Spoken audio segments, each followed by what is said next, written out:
Going on, new money? I just want to bring you guys a little bit longer of a video reading over the recent Pi Network article that they just released yesterday. If you guys want to see a shorter version of this article or a summary of it, make sure you guys check out my last video where I give just like the spark notes of this article. This video is really for people who want to read the entire thing or have it read out to them, want to look a little bit more in depth into their recent article. Of course, guys, none of this is financial advice. Always do your own research. Let's go ahead and get into the video. So guys, this article is titled "From the Pi Network, Two-Factor Authentication for Pi Migration Wallet Helps Ensure Pioneer Account Safety." This is just a general update that the Pi Network team announced on March 18th.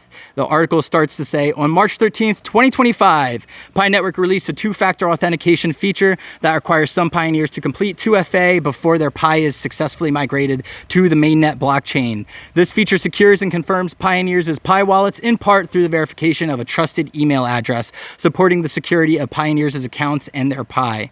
Some pioneers may already have a trusted email address that they can use to start the 2FA to confirm their migration wallet, and others may need to set up a trusted email before completing the 2FA to confirm their wallet.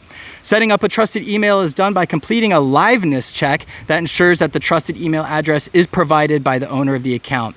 They will receive a prompt in the mining app to do so. Only pioneers who have completed KYC, including tentative KYC, are eligible to add a trusted email currently. The trusted email is also used for other important account verifications, such as account recovery. Therefore, it is essential to add an email that you own and trust. Providing a random email address that you don't have access to will result in failures to complete verifications. You will then be unable to confirm your wallet and migrate your Pi or recover your account in the future. Once a trusted email is added, these pioneers will gradually receive prompts after a mining session and email notifications in some cases to complete 2FA to verify their migration wallets. Alternatively, pioneers can complete 2FA wallet migration through the mainnet checklist. In the 2FA interface, pioneers must confirm access to the migration wallet or change it by creating a new one, and afterwards will receive another email to verify this confirmation. Here is a screenshot if you guys want to check out your screen of what that might look like for you when you actually receive that notification. Pioneers will only receive emails from noreply@pi.email. Guys, this is really important. If you aren't checking out your screen, please check out this highlighted email right here, noreply@pi.email. Do not trust any other email to avoid phishing or scam attempts. We all know, if you guys have watched any PiCoin videos, how many scammers and phishers there are. I have to delete so many of my comments just to get rid of those phishers. And if you guys appreciate that, please let me know in the comments down below. So to just go over a quick summary of my thoughts on this first part of the article, they're really just letting people know that they are adding this additional KYC or 2FA to the KYC verification. They're saying, the Pi Network team is saying that their goal is to ensure as much security and transparency in the network as possible. They want to make sure that all of those people that they say are in their network and are actually interacting are real people and not just bots that are interacting with the network. It's, you know, kind of similar to how Twitter had hundreds of thousands of fake people who were, you know, the primary drivers of traffic, you know, years ago before Elon bought it, and now they sort of got rid of all those bots. The Pi Network is just making sure that there aren't a lot of bots, a lot of people trying to cheat the system in order to try and get more Pi migrated over. I know that there are a lot of people that were using multiple accounts, different things like that. So the Pi team is really doing their best to try and eliminate a lot of those illegitimate accounts, I guess is what they're calling it, or people trying to cheat the system. Let me know in the comments down below if you guys agree with this. Again, I personally think it makes sense. However, is this totally in line with DeFi that you need to put in your own identity and verify your identity and do this and that? Does that totally align with DeFi? I'm not sure. Let me know your guys' thoughts in the comments down below. We're going to keep things rolling here. The article goes on to continue and say, return Pi balances during the migration pending period. For the security of their account and Pi, certain pioneers who migrated their Pi to mainnet within the last few weeks but are still within the 14-day pending period will need to complete the above 2FA requirements. Otherwise, their Pi will be securely returned to their mining app. The design of the 14-day pending period after migration was specifically for purposes including this one. Once these pioneers complete 2FA, their migration of the original balance or slightly more will be enqueued again to the mainnet blockchain. 2FA and the Pi return features are meant to ensure as much as possible the security of Pioneers and Pi accounts. Due to the nature of the blockchain where transactions are immutable and the Pi wallet is non-custodial, these features provide extra caution and make sure that Pi is sent to the rightful wallet owner. Pioneers who complete 2FA before the rollback will not be subject to the Pi returns. Once 2FA is complete, Pioneers who have had their migrations paused and Pi returned will have their migrations reinitiated. Important notes about Pi returns and the mainnet migration process. The 14-day pending period where Pi is frozen and prevented from use on the mainnet blockchain is an essential part of the migration process, in part because it allows time to ensure the security of the Pioneers' Pi and accuracy of the migration before it becomes permanently irreversible on the mainnet blockchain.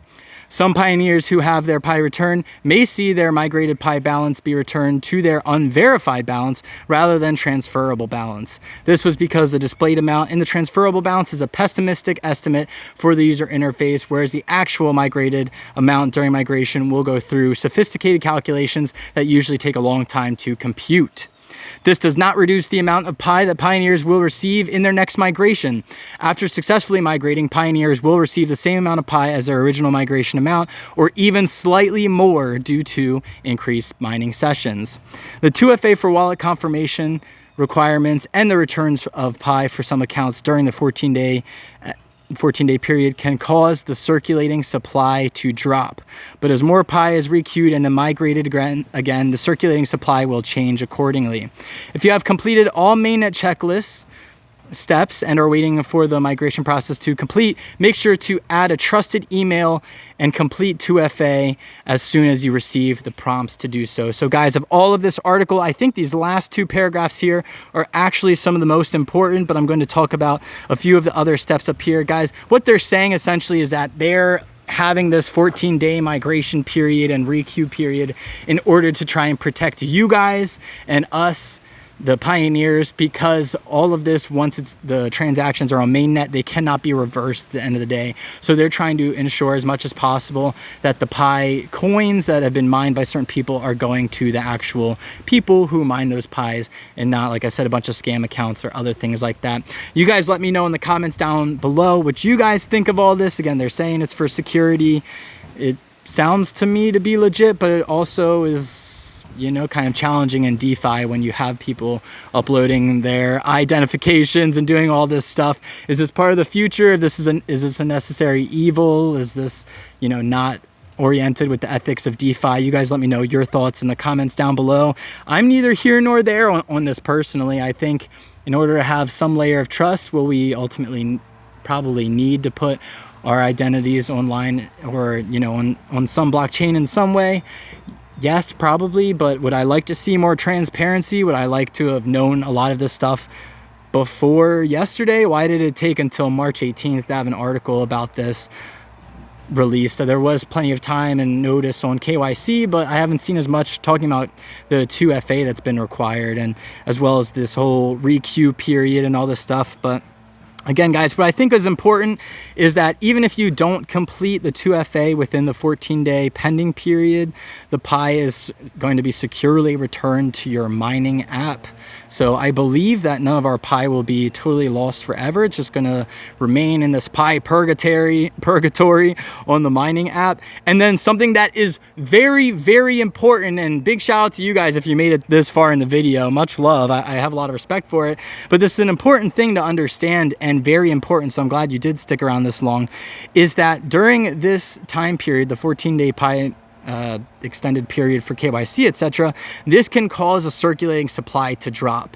So when we're seeing the circulating supply drop and everybody's wondering what's going on, why is the Pi coin price dropping, then just know that the circulating supply is dropping because a lot of this Pi is getting moved back into the testnet phase, or moved back, you know, not in the mainnet circulating supply, or a lot of this, you know, estimations was done. It was a pessimistic UI estimate for how much actual Pi is in the circulating supply. So as this 14-day period goes on, I'm assuming from the 14th, I'm assuming since Pi Day, so maybe towards the end of the month, we'll see that circulating supply go up again. But what's important to know is that because this circulating supply is dropping, that is going to cause the price of Pi to drop. So we can see since the 14th, of course, you know, it's already been dropping. Not only is there a lot of uncertainty around Pi right now and all of the migration process that's happening, and if you guys have watched any of my old videos, you know uncertainty leads to volatility in any markets, especially in a new asset like Pi coin. But with the drop in overall circulating supply, you can see the market cap and the price of the token are also going to come down. Market cap is decided by the circulating supply times the price of the token.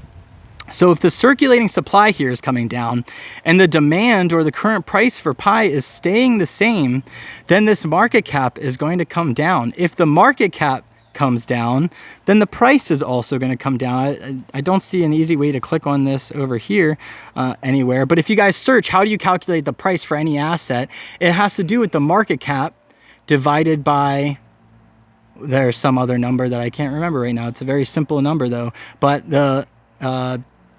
the market cap divided by, okay, here we go, circulating supply is the actual number. So again, it's just a rearrangement of these three things. So you're going to get the current price equals market cap divided by the circulating supply. So if the market cap is coming down, the circulating supply isn't coming down as fast as the market cap is coming down, then of course the price is going to come down as well. So guys, when you're seeing a lot of these people talking about, oh, the current circulating supply of Pi coin is coming down, this is going to make the price go up. No, that's not how it works. Literally, mathematically speaking, the price is going to come down unless if there's way more buyers. And right now with all this uncertainty, not only in Pi coin, but also in the entire macro markets in general, I think that that is some additional things that have seen the price of Pi coming down, or why we see the price of Pi coming down to where it is now. So guys, of course, like I said, none of this is financial advice. This is just my idea. These are just my thoughts after reading over this article. Let me know your guys' thoughts down below. If you guys want to see more of these videos, these have tended not to do as well as my quick videos, the summaries. So if you guys appreciate these long videos, please show it some extra love. Again, guys, this has been Joe from New Money Crypto. There's smart money, dumb money, old money, and years from now, they're going to be calling you new money. Until then, guys, I'll catch you on another video soon. Much love. Peace.